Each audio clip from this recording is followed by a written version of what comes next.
This is the Bull Session, a weekly recap of your 2025 Philadelphia Phillies. Broadcasting live from Chickies and Pete's, tonight's show is brought to you by Team Toyota, BCWSA, Fogo de Show, Penn Community Bank, Chickies and Pete's, and the Capitol Grill Center City. Now, here are your hosts, Phillies Director of Fun and Games, John Brazer, and Tommy Greene. Session presented by BCWSA. We are live from Chickies and Pete's in Glassboro, New Jersey. I'm John Brazer, Director of Fun and Games and Fighting Phils. Joined by my co-host Tommy Greene. What's up, Tommy? What's up, Braze? We got here early because we thought that there was going to be terrible traffic coming from the Jersey Shore. Hey. And I think we just missed it because I think we just missed it. We had the young people left early, like my in-laws and a couple other people. And then people were going late, like some other people I know. And then but I guess people we were pretty lucky. We found the sweet spot. Well, I mean, I got to get here and be with you because there's always fun times with you, Brazer. Thanks, Tommy. What about Wendy, though? I'm kidding. I plead the fifth. Anything in my say might incriminate me. All right, well, we got a great show today since we are honored to have on as our guest member of the 1980 World Series team and one of our real good buddies, but Dickie Noles. But I just found this out, Dickie, that I didn't know how old Dickie was, right? And then I found out that he was traded along with Don Larson, right? Don Larson, I mean, Dickie must be like, Dickie, are you like 80? Are you in your 80s? Wrong, Don Larson. It's Dan Larson. Dan Larson. It's a good thing because if it was Don Larson, then that'd be you old, Dickie. Yeah, you old. I am old. No, you ain't. But you're not as old as Don Larson. No. Right. He's also a better pitcher than me. Yeah. All right, we got the great Dickie Noles. This is going to be a lot of fun. If you're in the Glassboro area, please stop by and say hi. We're going to have a lot to talk about. We want to talk about your career. We want to talk about there's nobody knows the minor league system as far as our guests, yourself. Baseball in general. Baseball and people-wise. You know these guys because you've dealt with a lot of these guys. We'll talk about your post-baseball career playing because you did a lot of EAP, but then now you're an ambassador, so we'll talk about this. So there's a lot to talk about. And, of course, we'll talk about the current team. In fact, let's start there. We just got off we swept the Pirates. We swept the Rockies. First time we've ever swept a team, I think, of 4 games. Yeah. Well, all the whole series. We already played the Rockies at home. First time we swept one team for at least 7-game series ever in franchise history. That's amazing. Now, granted, it's the Rockies, but the Rockies beat the Yankees right after they played us. Well, they're wearing a big league uniform. They're wearing a big league uniform, so they can beat anybody. That's the way I look at it. And we're watching right now. The White Sox are one of the bad teams. You know, they're thanking their lucky stars to the Colorado Rockies, right? Because they're normally last year they had a tough season. They've been going through it a little while, but they got some young guys over there coming, man. I'm telling you. You got to play, yeah. And Pittsburgh, we swept Pittsburgh, but Pittsburgh I don't know if you saw this, O'Neal Cruz, their big shortstop, he just hit the hardest hit home run since in the StatCast era. That ball was crushed. 122.4 or something like that. That ball got to that walkway and bounced into it. It got in the water. Well, it bounced into water. Well, close enough. We're splitting hairs. We're splitting hairs there, Dickie. I'm telling you, it was a rocket. If he got under that ball, there's no telling. Might have went over the water.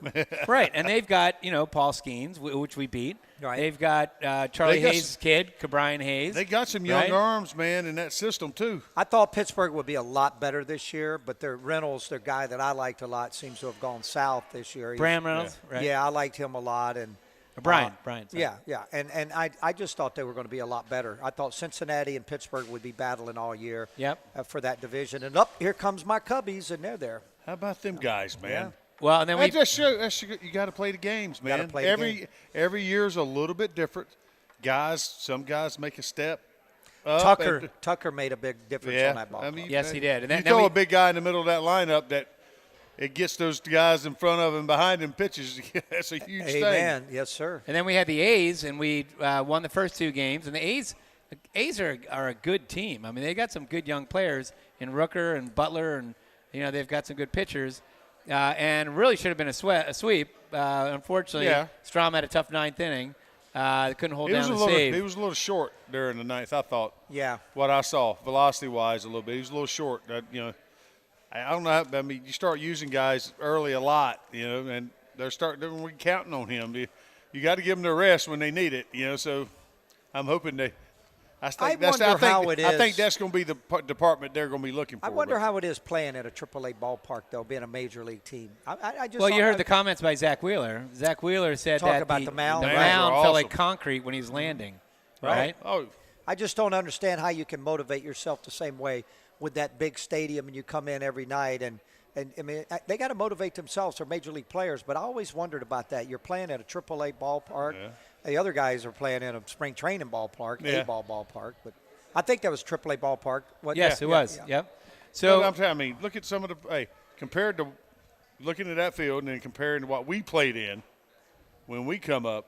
That was part of when you went on the road somewhere to play. That was part of the home team advantage. Right. They're busy in bullpens. It was nowhere near what was out on the mound. Right. When you went out there. I just visited It was Reading, nowhere. It was unbelievable. Reading, Pennsylvania. If you haven't been to Reading, you got to go. It is the largest clubhouse of any baseball team ever made, and it's the most beautiful. And that ballpark, I don't know if you've seen it. I have. No, I haven't been since they've done it. Since they changed the seats and made it all blue? No, I haven't seen it since then. Oh, you got to go. And the bullpens. And it was already fun, like a really fun place to take your family.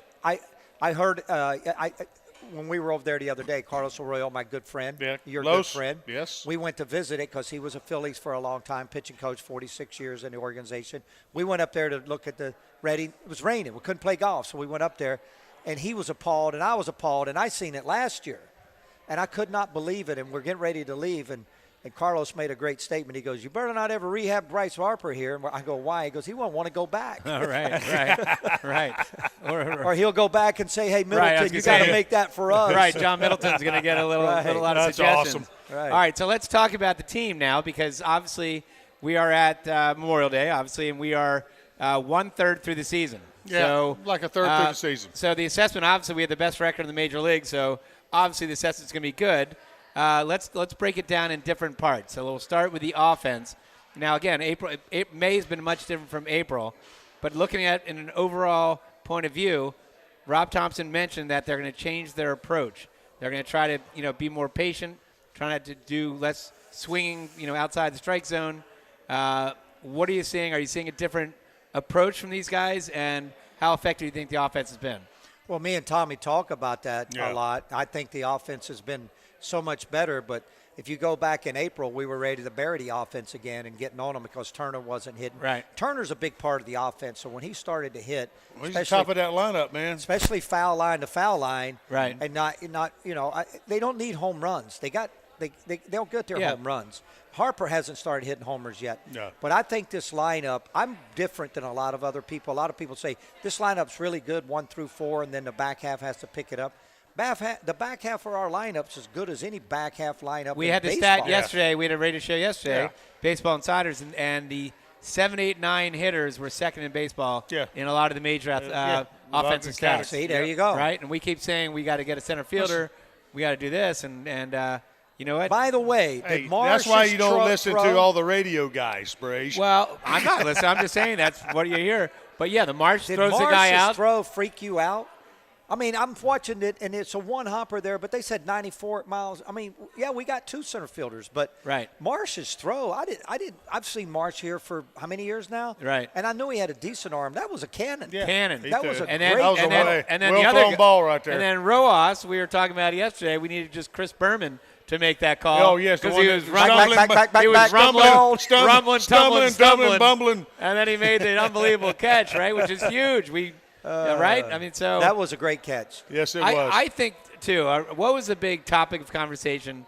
Again, sorry, Tommy, I have to listen to talk radio. Yeah. But a lot of the big sorry, no, I'm kidding. You know my point of view. I got it. They got to find something to talk about it. But the big topic of conversation was, what is Rob Thompson going to do with the lineup?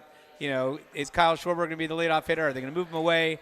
I think, he's been basically platooning Turner and Stott, but he's given Stott some starts at the leadoff against lefties. But for the most part, against Turner right-handers. Against right-handers. Yeah.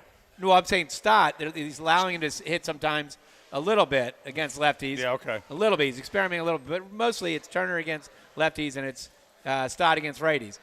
I think Stott. I've always thought Stott was maybe this is what's getting him going because Stott, had a tough year last year, right? It wasn't up to Stott. I think he was banged up a little bit, and probably was a little banged up. But I think putting him in that leadoff spot where he sees pitches, he's a really good 0-2 hitter, right? If you're down the count, it doesn't matter. Right. He's gonna stay on the ball and he gets on base. He's got speed. To me, he's a very. Now I think Turner's also good, and I think Schwarber. Obviously, we won all those games with he Schwarber can hurt leadoff. you big right? time, But I think when you put Stott or Turner, you just get that just means you get protection for Harper as your fourth, and you do have more RBI opportunities, less at bats for Schwarber, but more RBI opportunities potentially. Me and Dickie talk about it a lot, as far as that. And I think we both agree on the Stott thing. We think he's good up there. I like him, because he works the count. He's not afraid to hit behind. You don't see him hacking a lot. It's not a big hacker guy. Right. Turner can go. He can get hacker a little bit. He's going good right now, which is good.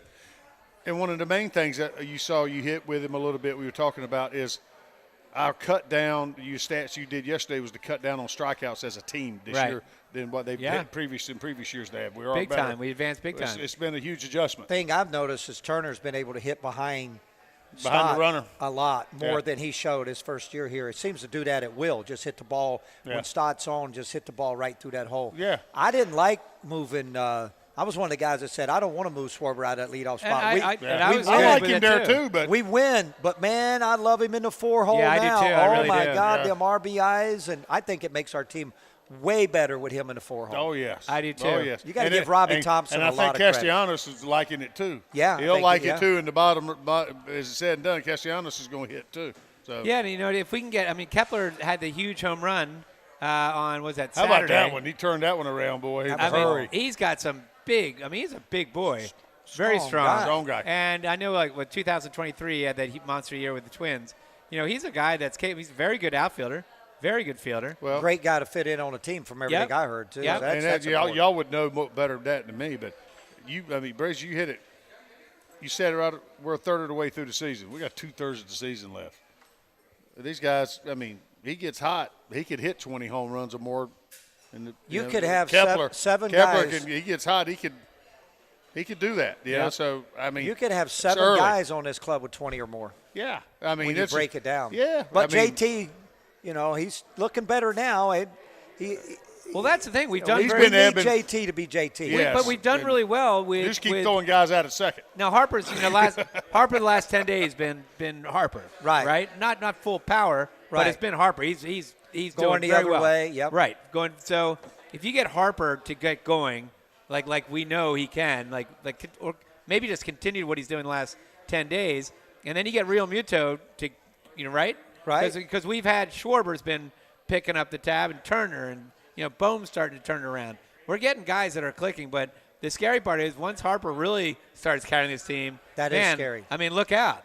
Right? And the pitching, which I think we haven't got to the pitching yet. Dombrowski did a great job of getting the pitch in here because now he says, if I can't, go out and get a closer, if I can't, if we're going to strike out or not score runs and we're going to be up and down, let's just get better at pitching. And, man, I guarantee you we're gonna blow some teams out. All right, let's hold that thought because I want to get into the pitching next segment. So coming up on the show, we are going to talk about the starting rotation, obviously good. The bullpen, we'll get into that.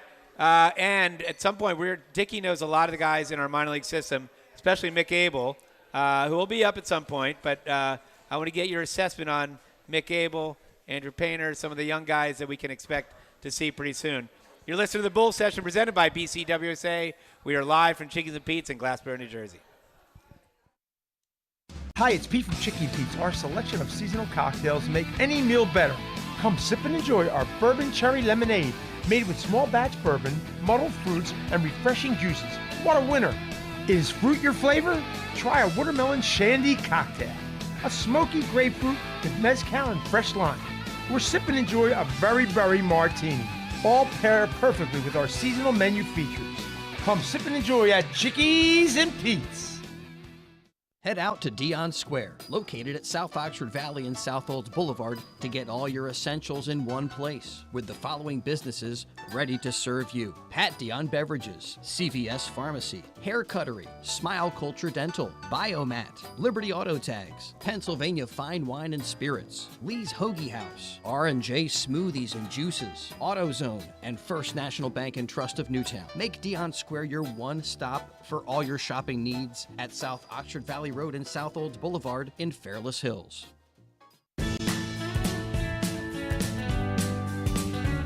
With over 7,200 square feet of 200 brewers in stock at all times, Pat Dion Beverages now features 5 different flavors of their favorite slushy cocktails. You can also purchase all your wine, liquor, and other fine spirits right next door. Visit us on Facebook or online at patdionbeverages.com for upcoming events and samples from your favorite brewery or local food vendor.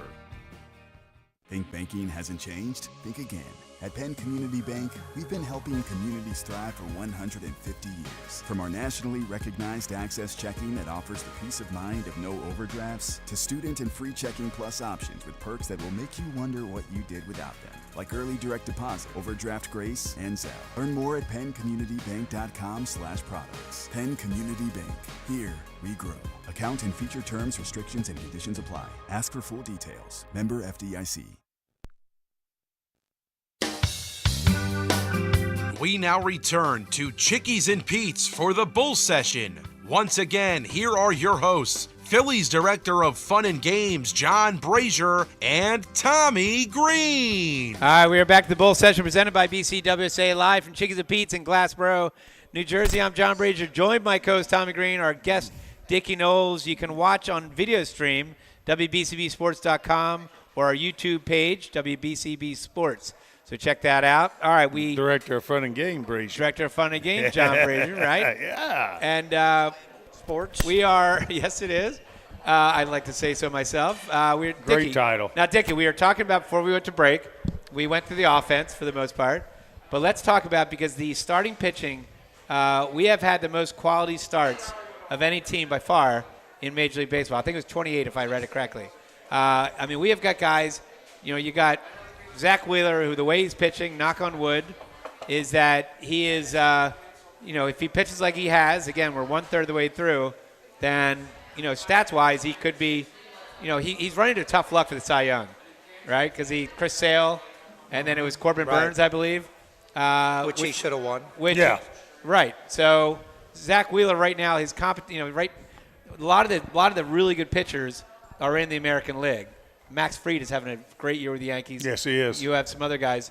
With us, it's more Skeens, but it's tough for Skeens to do that with a losing team. Well, he's having to give up one run, and right. And to give no runs or and the anything bullpen like can't that. protect. But talk about Zach Wheeler, because I love the comment that Rob Thompson made, where one of the writers two starts ago said, tell us about Zach Wheeler. Are you amazed? Blah blah blah.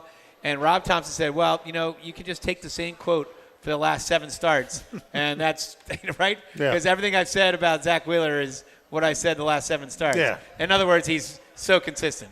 I've seen Zach Wheeler when he was on a major league rehab when he was with the Mets, and all I kept hearing about was DeGrom, and I seen Zach Wheeler, and I said, I don't know about DeGrom, but I'll tell you what, I'll take Zach Wheeler right now. Right. This guy is unbelievable, and when I seen him, he reminds me a lot of DeGrom. They both get out there a long way. And they're lanky like that. I think Zach has even better mechanics than DeGrom. I think he stays back a little more, but he gets out there.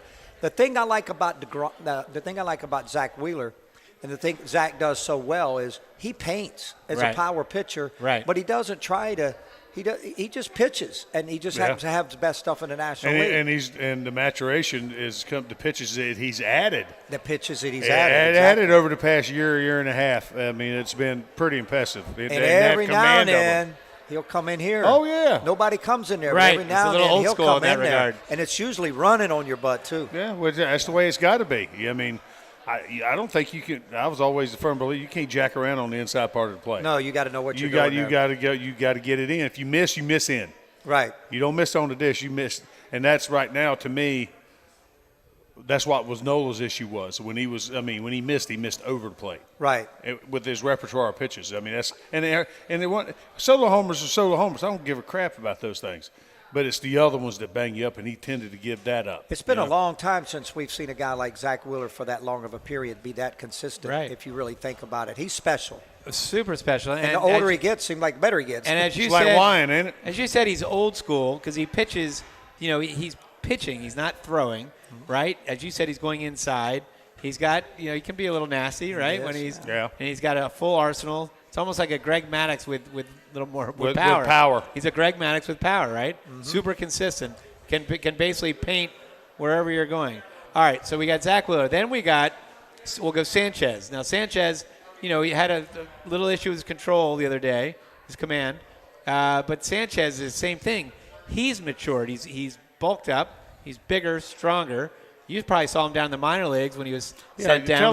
Tell us the story on him a little bit. So we got him from Tampa. We got him. He was a 100-mile-an-hour, 99-mile-an-hour pitcher. Yeah. He was wild. And he was just a gas. You knew he was a great kid. You knew he was like a Swiss knife, like Brazer. He could pitch anywhere, and he had a great arm, could throw every day. But you knew this guy. You just watched him. You knew he was going to get it because he wanted it. I went to see him, and excuse me for saying this, Sanchi, but I got to say it. I went to see him in Lehigh Valley when I was still in my role with the Phillies, and I went in there and I watched him pitch, and I went, God, how can he get hit so hard with this good stuff? He didn't have to change up, and he got waxed. And I went, you can throw as hard as you want. Right. I mean, he gave up like five or seven runs. So I went around. I came back to Lehigh Valley, and the AAA pitching coach at the time, our bullpen pitching coach, had told me, he said, wait till you see this changeup. And he's a great guy. He's a great pitching coach, too. So I went up there. And where did he learn that changeup? I believe that's where he learned it from. Okay. I think they worked together on it up there in AAA, and he got it. And so It finally clicked into. I'm sitting there. I got my peanuts, and I'm ready to watch Sanchi warm up. Look like the old dog in the stands, huh? And he starts warming up, and he looks smooth. He doesn't look like he's overthrowing.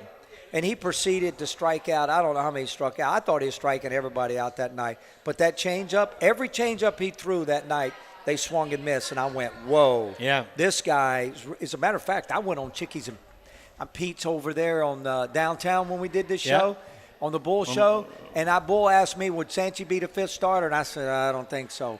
But at that time, I was right. They didn't bring him up to be the fifth starter. Right. But now I get buried by Bull. You said it. I said, no. I said he's going to be the number 2 starter. Shut up. But no, seriously. The Bull wearing you out, huh? Yeah. Sanchi wasn't ready, and then it clicked. It clicks sometimes for guys in the minor leagues. Yeah. And I'm hoping that's what happened to Mick Abel. Mick Abel's in the same boat as Sanchi. If you throw strikes, but they got to be quality strikes. Sanchi started throwing quality strikes. And to watch somebody like Sanchi do what he's done and become the pitcher that he's become, couldn't happen to nobody better than him because he works hard. He's a great human being, and I'm so happy for him because now he's a dominant left-handed. Right. So you got. I like it that you put him in that number 2 hole. Well, right, because he was my candidate during spring training. Yeah. Someone asked me who's going to be the biggest surprise, and I think it's not a surprise. He wasn't a surprise. No, but my surprise was going to be that he's going to take that next step up to be in that conversation.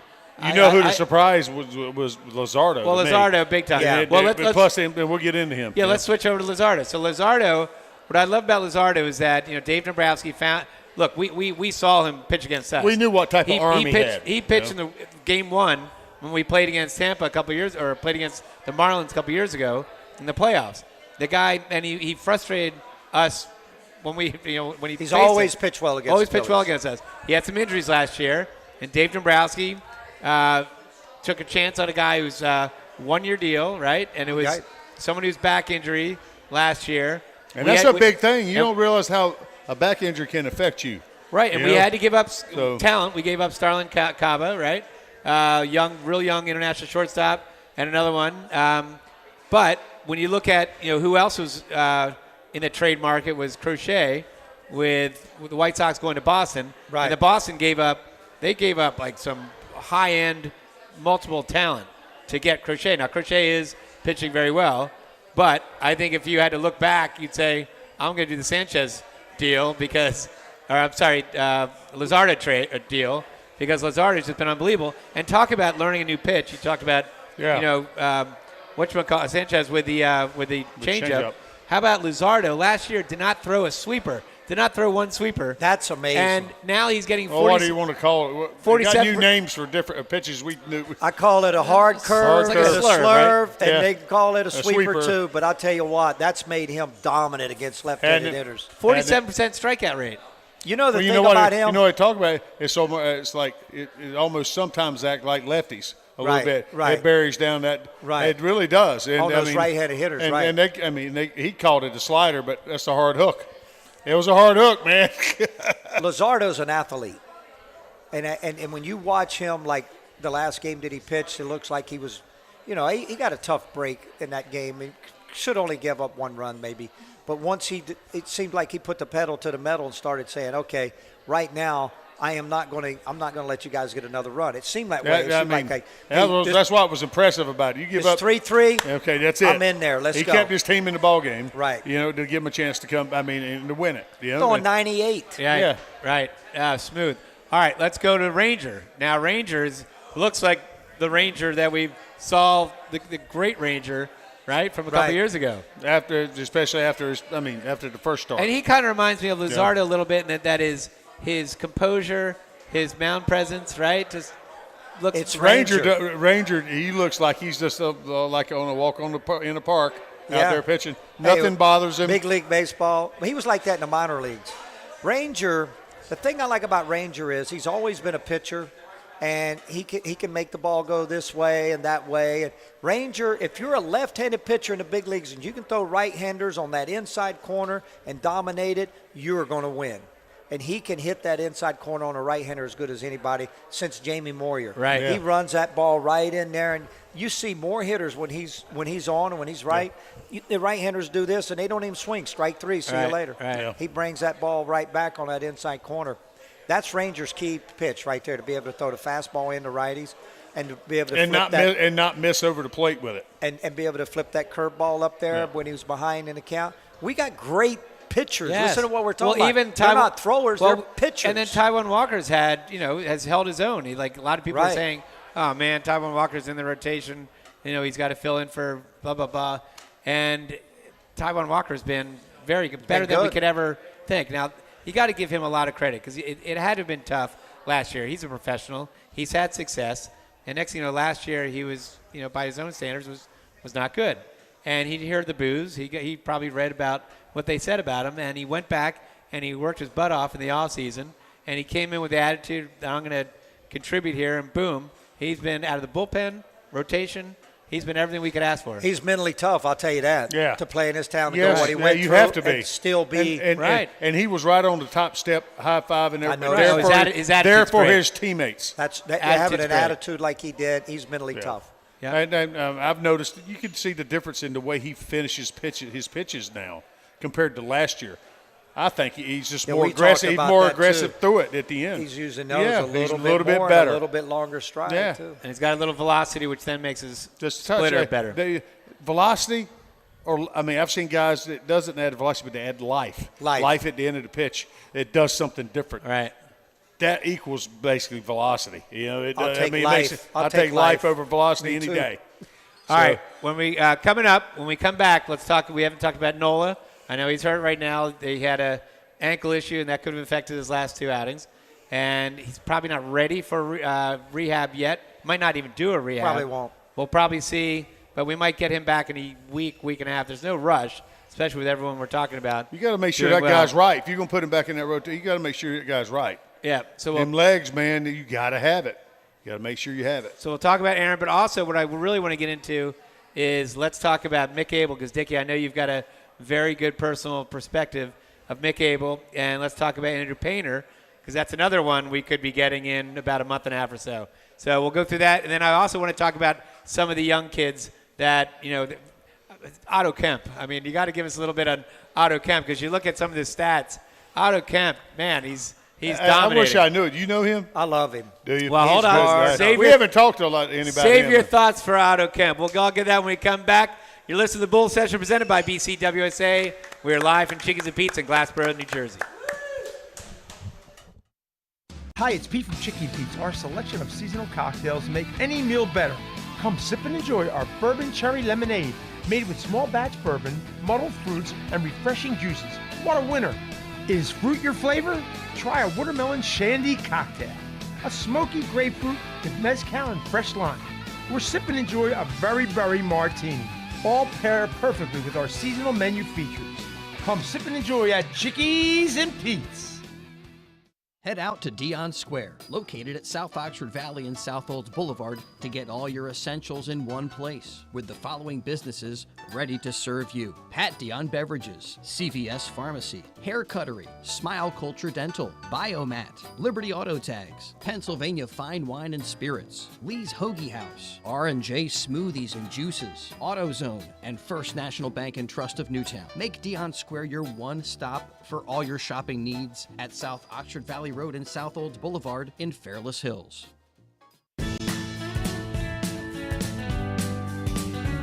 With over 7,200 square feet of 200 brewers in stock at all times, Pat Dion Beverages now features 5 different flavors of their favorite slushy cocktails. You can also purchase all your wine, liquor, and other fine spirits right next door. Visit us on Facebook or online at patdionbeverages.com for upcoming events and samples from your favorite brewery or local food vendor.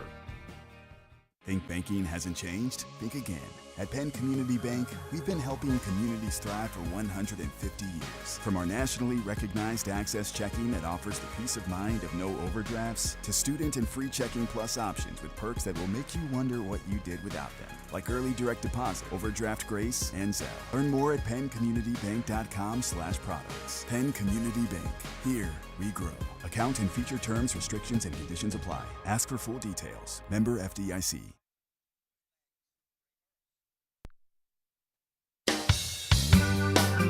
We now return to Chickies and Pete's for the Bull Session. Once again, here are your hosts, Phillies Director of Fun and Games, John Brazer, and Tommy Greene. All right, we are back to the Bull Session presented by BCWSA. We are live from Chickies and Pete's in Glassboro, New Jersey with Tommy Greene and Dickie Noles. All right, we were just talking about the pitching. We got a little into Aaron Nola, and you guys were talking off air about how important it is to have your legs. Aaron Nola obviously had an ankle injury, right, which affected his last 2 starts. Well, I mean, it could be a very big factor in that. It's his right ankle too. Yeah, it's his drive legs, his push-off leg, man. And we were talking off air, man, back when he first come into the organization, right when he first get to the big leagues, he had that issue. They've been there a couple years. Yeah, I mean, he had that little bit of an elbow thing, and that was the one thing I think they went back to the basics with him when he was rehabbing, was to get him on his legs and driving, using his leg. That's when he made the big jump. He jumped after that. He jumped. Yeah. His velocity jumped. I mean, he become who he is. And I think sometimes every now and then we all get older, and things happen. But I think it's a huge thing maybe to take a check. If everything else is healthy, once he gets that ankle right, he's got to get on those legs. He's got to do a little bit better job than he has been. All right, let's move to Mick Abel. Mick Abel came up, and Dickie, again, you know the kid, so I want to get you to talk about what he's like, but also talk about that start. Did that amaze you? And then 3, he had to.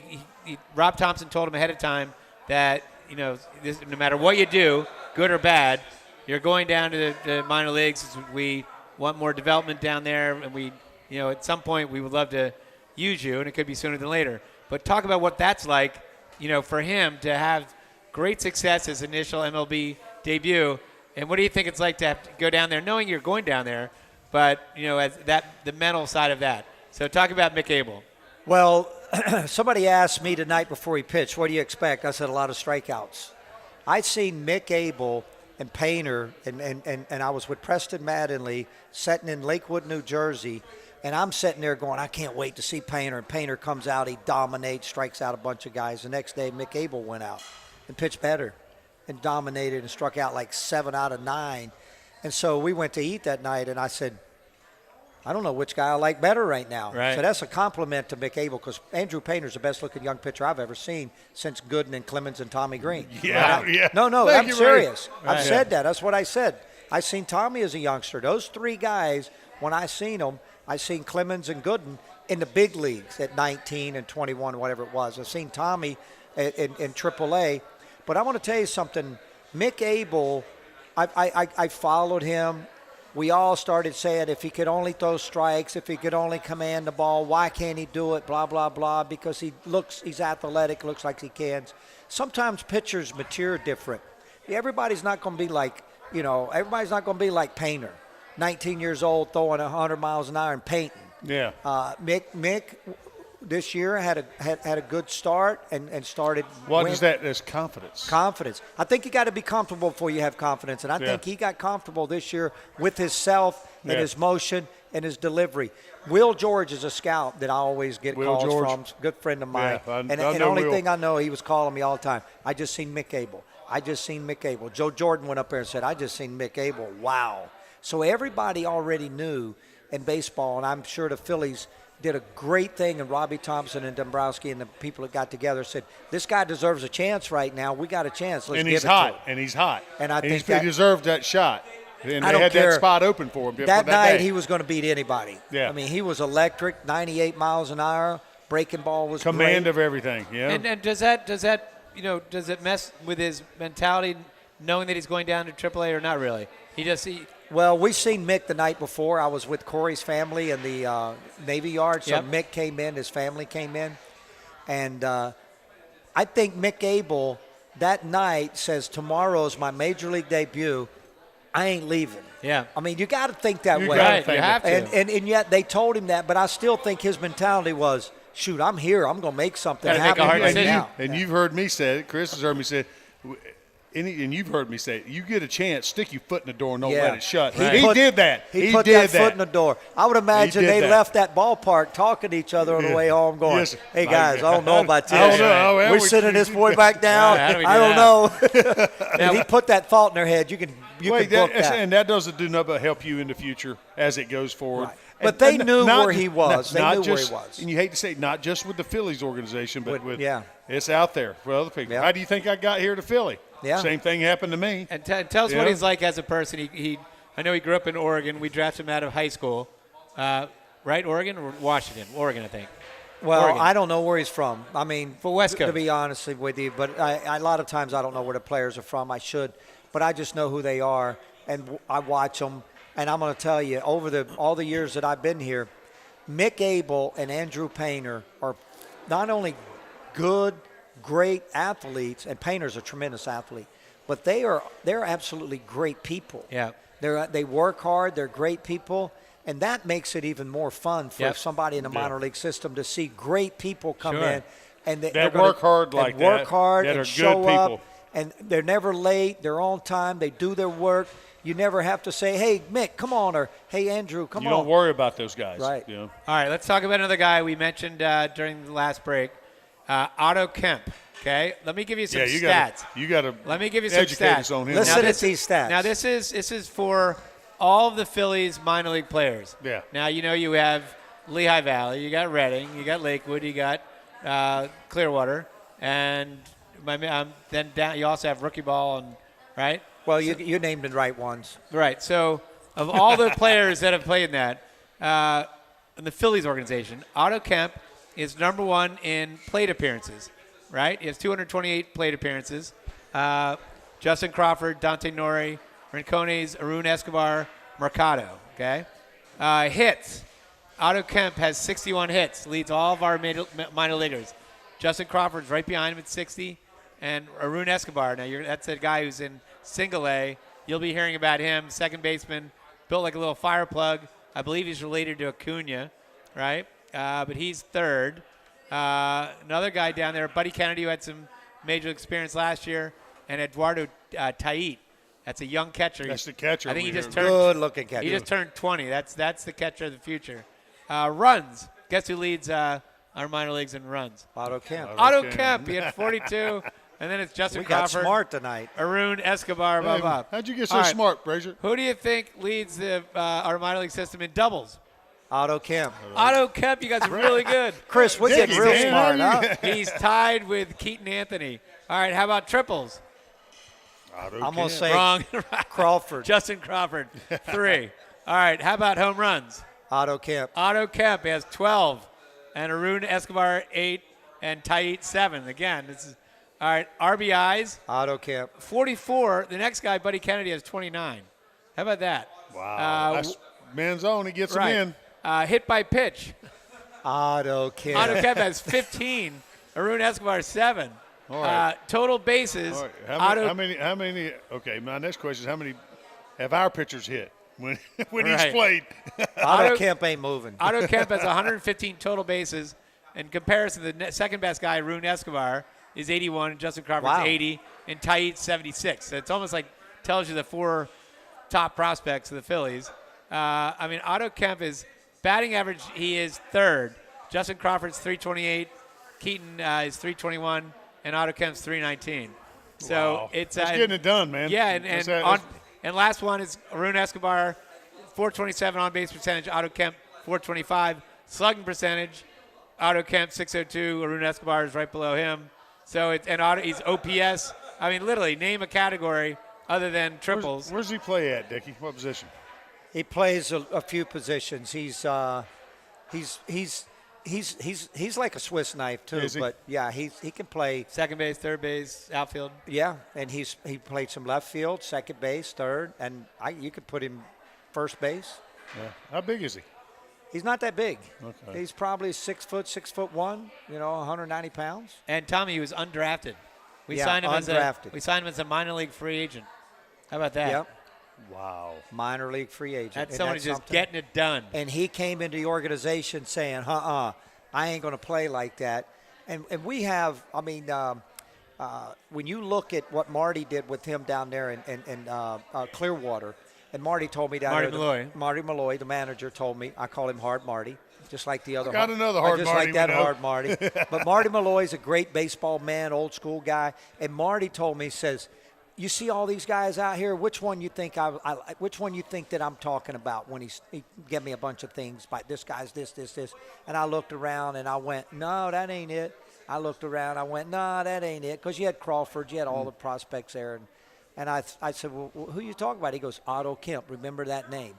Marty Malloy told me, "Remember that name." And I started to watch him, and he works, man. He works hard, but he's a guy that ain't gonna let you defeat him. He's gonna battle. He's a guy you want in the trench with you. Yeah, exactly. And he's talented. More Exactly. talented. Yeah, he's got he pop. Well, he's got. he's come in with in the organization An attitude. with attitude, a little chip. Good and, attitude. And Little a chip good on that attitude, shoulder. Now- little chip, and he's working. I don't want this to happen, but he's that perfect trade chip. You could. Yeah, Because he's a guy that right now is blocked. We got. You need those. You got to have trade Right. chips. Yeah. I know. So but you look at the team. Turner's not going anywhere. No. And you got. He's not going to play shortstop, by the way. Stott's not going anywhere. Right. Bohm could potentially, but right now he's playing very well. He's young. So there's not outfield right now. We're pretty much covered. So he's that perfect guy. There's no real room right now, but he could be very valuable for a team, right? Agree. You throw him in there with somebody else, and you could really get a stud. So we'll see. Especially a stud that's at the tail end of the bullpen. That's what I'm looking for. Well, that's what I'm saying. You could package Otto Kemp with somebody and maybe get a Ryan Helsley or get somebody. That's why you got to have players that overperform and perform well and know when to move them. Right. Yep. All right. Let's go to break. When we come back, we'll continue to talk about the current team. We haven't even talked about your career, right? We talked about Don Larson. That's about it. And this is the first. I've done a radio show with Dickie a million times, and I haven't brought up one guy's name, and I still am not going to bring it up because I want to just keep that record. A guy that his name sounds like Porge Flett. That's But I'm okay. not- I've signed about 15 or 20 of the Porge Flick cards tonight and things.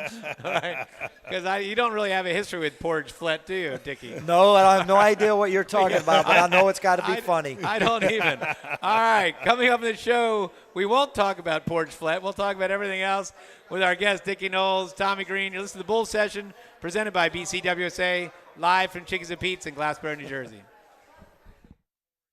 Hi, it's Pete from Chicky Pete's. Our selection of seasonal cocktails make any meal better. Come sip and enjoy our bourbon cherry lemonade, made with small batch bourbon, muddled fruits, and refreshing juices. What a winner! Is fruit your flavor? Try a watermelon shandy cocktail. A smoky grapefruit with mezcal and fresh lime. Or sip and enjoy a very martini. All pair perfectly with our seasonal menu features. Come sip and enjoy at Chickies and Pete's. Head out to Dion Square, located at South Oxford Valley and South Olds Boulevard, to get all your essentials in one place, with the following businesses ready to serve you: Pat Dion Beverages, CVS Pharmacy, Hair Cuttery, Smile Culture Dental, Biomat, Liberty Auto Tags, Pennsylvania Fine Wine and Spirits, Lee's Hoagie House, R&J Smoothies and Juices, AutoZone, and First National Bank and Trust of Newtown. Make Dion Square your one stop for all your shopping needs at South Oxford Valley Road and South Olds Boulevard in Fairless Hills.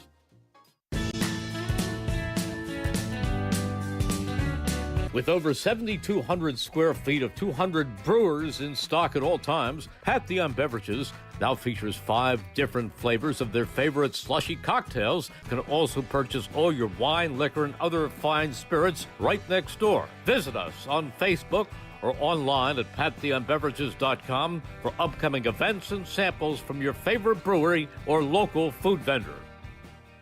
Think banking hasn't changed? Think again. At Penn Community Bank, we've been helping communities thrive for 150 years. From our nationally recognized Access Checking that offers the peace of mind of no overdrafts, to student and free checking plus options with perks that will make you wonder what you did without them, like early direct deposit, overdraft grace, and Zelle. Learn more at penncommunitybank.com/products. Penn Community Bank. Here we grow. Account and feature terms, restrictions, and conditions apply. Ask for full details. Member FDIC.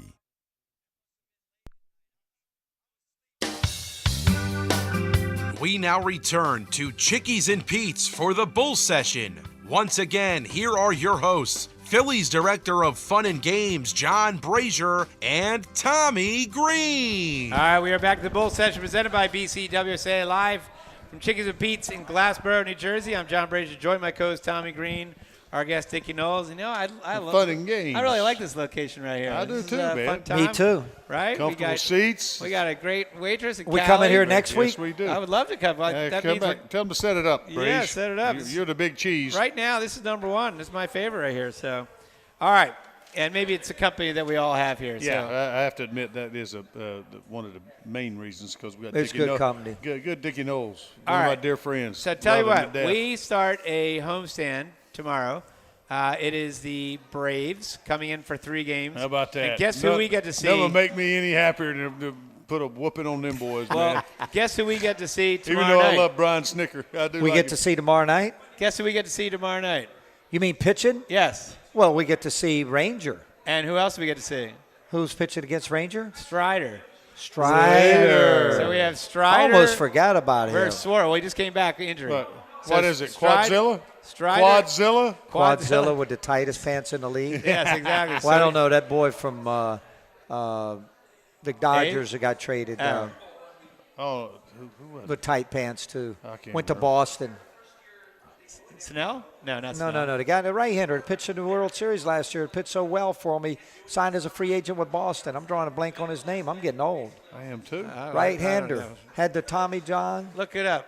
Not He Evaldi. pitched. He ended up saving the game to win the World I Series. know. Don't test my Can't brain remember. here. No, you're killing me, bro. Strider versus Our, Suarez. our famous statistician is Yeah, off air right he's now. on- Get Trying him, to look Chris. this up. Get him, Chris. He's got nothing else to do.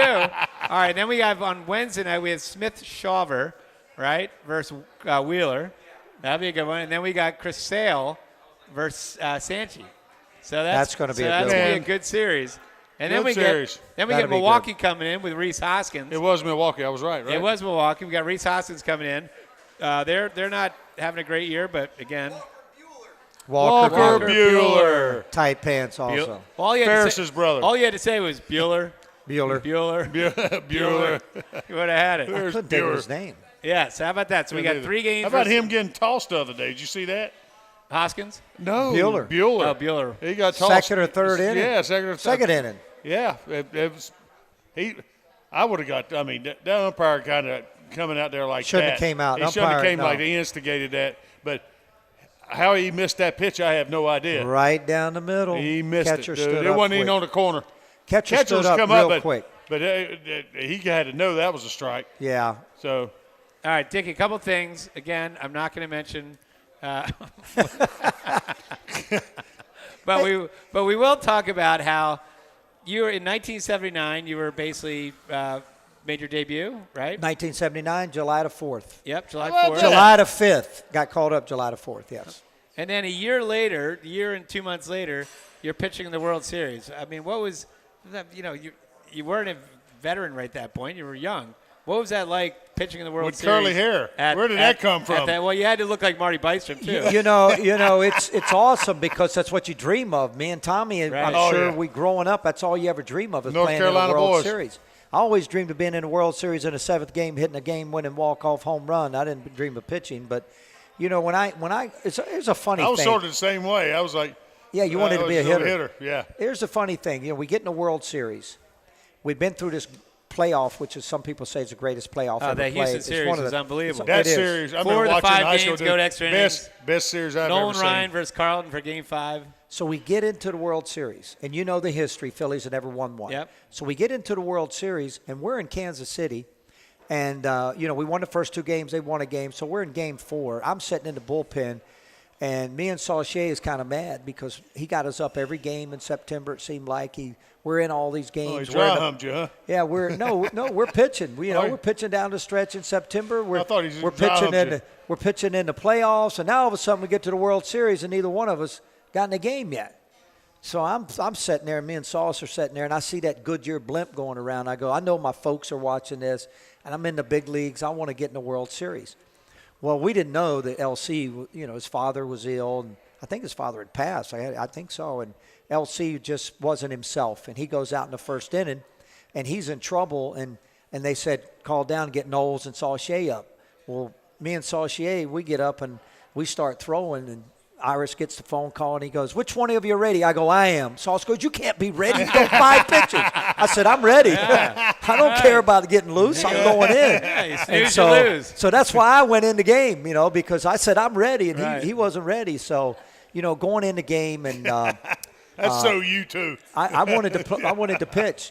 Going in that ball game and standing on the mound, and when you're standing out there, you're focused. Sometimes you don't. Reality doesn't set Right. in because you're so focused. Reality set in for me. I was very proud of that I was able to take that moment and look around. I go, Grandma, I know you're a Cincinnati Red fan, and my pop was a Atlanta Braves fan, and I'm sitting there on the mound going, y'all watching your grandson and watching your son pitch in the World Series. That made me feel pretty good, especially for my mother, who was my hero. I'm out there on the mound. I took that little moment to say, okay, here we are. And the next thing you know, as my career goes very often, I'll walk a guy on 4 pitches, strike out a guy on 3, and I go, I better get focused here. Right. So, Well, then eventually, too. Well, tell me when you guys won the World Series, Tug's on the mound, right, facing Willie Wilson. I guess you're back in the bullpen, or you're in the I'm clubhouse? throwing. I'm up throwing. You're throwing. I'm in the bullpen. I'm the only guy that was up throwing. Just in case. I'm throwing, and all these years later, it was 4-1 ball game. He's got the bases loaded. Dallas Green gets me up, and I'm firing away. I'm thinking, okay, Tug's running out of bullets. We might have a Game 7. I'm probably going to go in this game if he walks him. I'm excited. I'm going to be on the, that's the way we thought. I'm going to be on the mound.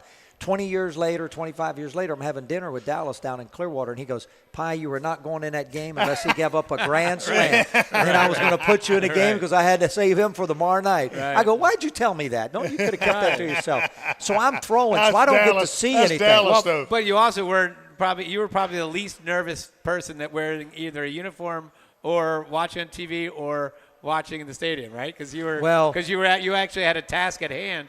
And right? Yeah, Dallas Green had told us before the game, young guys, not the veterans. He told us young guys, he said, guys, when we win tonight, which is taboo, and Dallas never did anything like that. He said, when we win tonight, talking to Moreland, myself, Lonnie Smith, he said, I know you got a little bit of history of Philly, but this is not just for the team.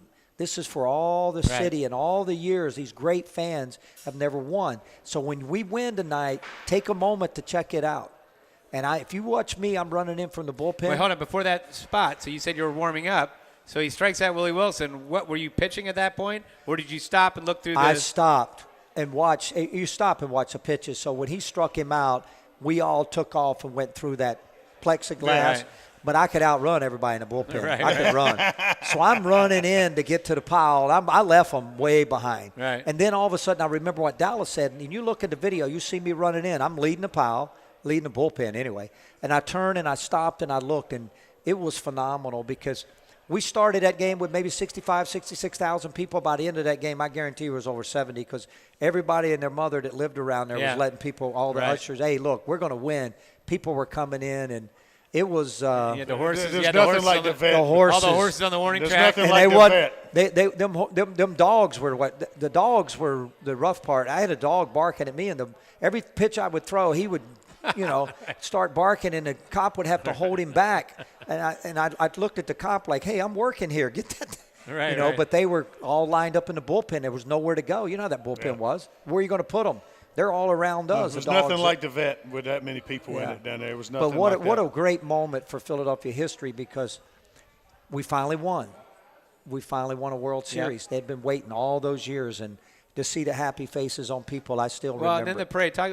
The parade too. I remember, the 2008 parade. I was on one of the floats, and I always describe it as like we had just liberated France, like people crying and people handing over bottles of wine, talking about their dead grandmother and this and that. I mean, it was well, like I don't want to be a party pooper, and I talked to Hank King about this. I was on a float in both parades too, and the 2008 parade was phenomenal. Yep. But it wasn't like the 80 parade. Right. The 80 parade was like Woodstock. We're going. We had our celebration the very next day. Right. We had our celebration the next day. And there was no barriers. Yeah.